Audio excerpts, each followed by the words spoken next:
Siguro i-take nila yung opportunity na to na wag nilang take for granted.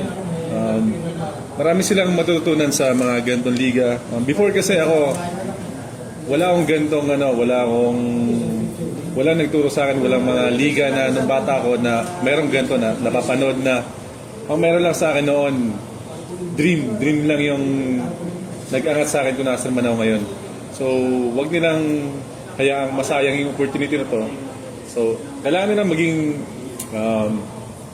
number one siguro na maging disiplinado sa sarili nila.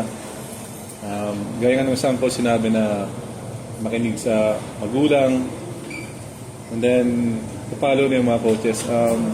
Kung ano man yung gusto nila, yung basketball, gawin nila yung best nila palagi.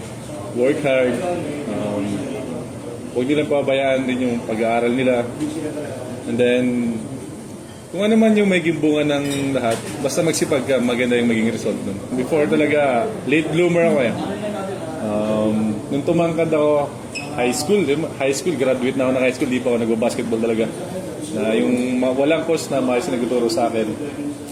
And then, meron lang sa heart ko na pumasok na dream na sana makalaro ko ng UAP and then maging PBA player. Yung dream ko na yan, pinaghirapan ko talaga. Marami sa akin nagsabi na wala, hindi ka makakarating dyan. Sa lugar pa naman namin, kapag nag-jogging ka, titignan ka nila, ano yung ginagawa mo? Parang nagpapasikat ka lang, wala ka namang mapupuntahan.